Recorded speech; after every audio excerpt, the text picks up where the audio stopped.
আমাদের শাস্ত্র এবং ধর্মগ্রন্থগুলিতেও অব্যক্ত দুনিয়ার উল্লেখ করা হয়েছে। সেখানে ওনাদের অব্যক্ত রূপ থেকে ব্যক্ত রূপে পরিবর্তিত হয়ে যাওয়ার কথাও বলা হয়েছে।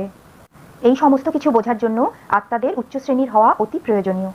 সূর্য বা অন্য কোনো গ্রহ যেমন বৃহস্পতি, শুক্র, এগুলোতেও কি জীবন রয়েছে?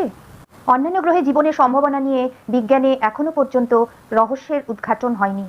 এই সকল সম্বন্ধে সঠিকভাবে এখনো কোনো কিছু সামনে আনা যায়নি।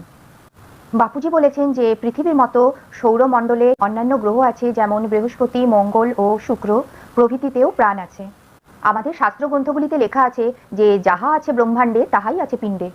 যেটা এই সমগ্র ব্রহ্মাণ্ডে আছে সেটা আমাদের শরীরের মধ্যেও আছে, আর যেটা আমাদের শরীরের মধ্যে আছে সেটাই সমগ্র ব্রহ্মাণ্ডেও আছে। প্রতিটা ব্রহ্মাণ্ড, গ্যালাক্সি এবং ছোট ছোট ব্রহ্মাণ্ডেও জীবন রয়েছে। প্রত্যেকে আলাদা আলাদা তত্ত্ব এবং আলাদা আলাদা গুণমান সম্পন্ন। সকল গ্রহকে চালানোর জন্য সূক্ষ্ম আত্মারা থাকেন। যেমন চাঁদকে বানিয়েছেন চন্দ্রদেবতা। অতীতে আত্মারা মৃত্যুর পর যখন স্বর্গে যেতেন তারা চন্দ্রলোক হয়েই যেতেন। বর্তমানে চন্দ্রলোকে সূক্ষ্ম জগতের 3 তত্ত্বের হিন্দু ধর্ম পালনকারী আত্মারা থাকেন। বৃহস্পতি গ্রহকে যিনি চালান তিনি হচ্ছে অঙ্গিরা ঋষির পুত্র বৃহস্পতি, যিনি দেবতাদের গুরু ছিলেন। সেখানে 3 তত্ত্বের আত্মারা থাকেন, যাদের শরীর বায়ুতত্ত্ব দিয়ে তৈরি। শুক্র গ্রহ বানিয়েছিলেন শুক্রাচার্য, যেখানে আজও শুক্রাচার্যের পরিবার এবং তাদের বংশ পরম্পরার সবাই রয়েছেন। সূর্যকে সূর্য দেবতা বলে সম্বোধন করা হয়, মানে সূর্যকে পরিচালনাকারী সূক্ষ্ম আত্মারাও রয়েছেন। সূর্যের ভেতরে থাকা আত্মাদের শরীর আকাশ এবং অগ্নিতত্ত্বের দ্বারা তৈরি। আকাশতত্ত্ব ও অগ্নিতত্ত্বের দ্বারা তৈরি আত্মার শরীরকে স্থূল অগ্নি এবং আকাশ বিনষ্ট করতে পারে না। এই সকল আত্মারা সূর্যের কেন্দ্রবিন্দুতেও যেতে পারে। যখন চাঁদে আমেরিকার অ্যাপোলো মিশনকে পাঠানো হয়েছিল তখন সেখান থেকে অন্তরিক্ষ যাত্রী আর নাসার কথোপকথনগুলিকে টিভিতে লাইভ দেখানো হচ্ছিল। এটা বলা হয় যে এই কথোপকথনের মাঝখানে হঠাৎ করে এমন কিছু ঘটে গেছিল যে 2 মিনিটের কথাবার্তা নাসা কেটে দিয়েছিল। এখন প্রশ্ন এটাই ওঠে যে ওই 2 মিনিটের কথাবার্তার মধ্যে এমন কি হয়েছিল যে সেটা সম্পূর্ণ পৃথিবীর কাছে লুকানো হয়েছিল। পরবর্তীকালে চন্দ্রের 3টে মিশন অ্যাপোলো 18, 19 ও 20কে বন্ধ করে দেওয়া হয়েছিল। এমনটি কেন হলো? তাহলে কি চাঁদের মধ্যে সূক্ষ্ম জগতের আত্মারা রয়েছেন? বাপুজি তার গভীর ধ্যানের মধ্যে গিয়ে এটা দেখেছিলেন যে ঠিক যে সময় অ্যাপোলো 11 যান চাঁদে নেমেছিল সেই সময়ে সেখানে আরেকটি যান শনি গ্রহ থেকে এসেছিল, আর তখন চাঁদে থাকা সূক্ষ্ম জগতের আত্মারা ওই 2টি যানকেই চাঁদ থেকে বিতরণ করে দিয়েছিল।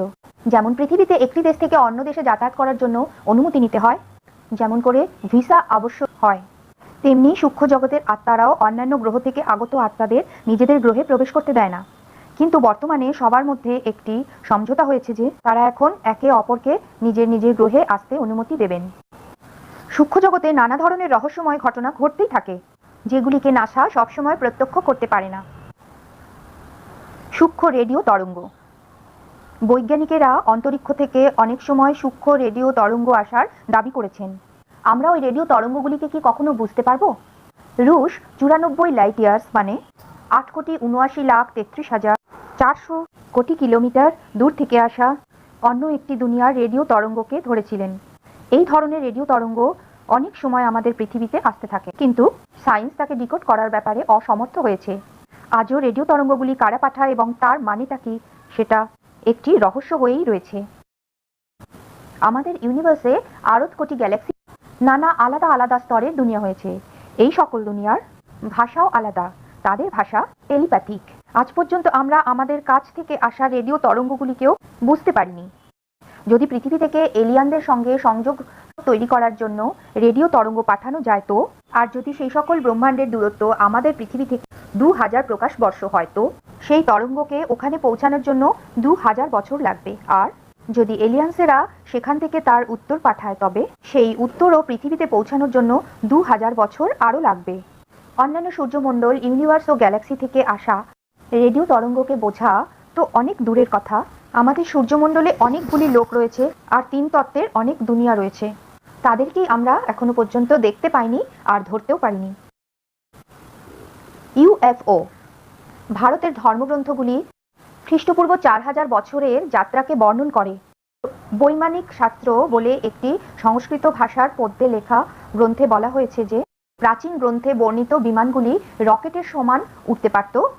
সেগুলি প্রগতি বায়ুগতির যান ছিল। আমাদের শাস্ত্র গ্রন্থগুলিতে যার অনেক উদাহরণ পাওয়া যাবে।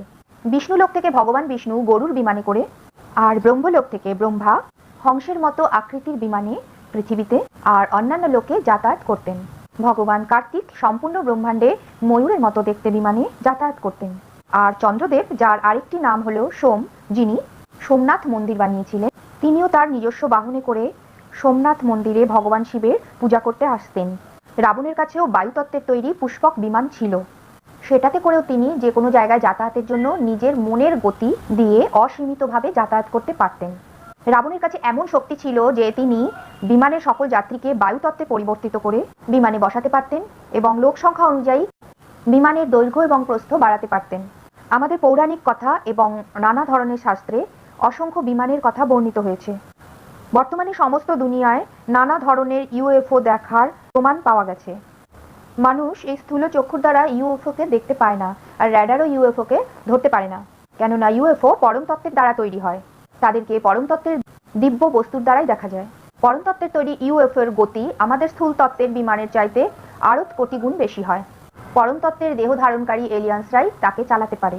যদি কোনো ইউএফও 80% স্থূল আকাশ, বায়ু ও অগ্নির আর 20% পরম তত্ত্বের তৈরি হয়, তাহলে তার ভেতরে আগত আত্মার শরীরও সেই পার্সেন্টেজেই তৈরি।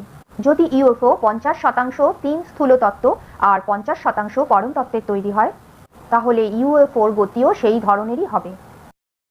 পরম তত্ত্ব দিয়ে তৈরি হওয়ার ফলে ইউএফও অসাধারণ দ্রুত গতিতে চলে।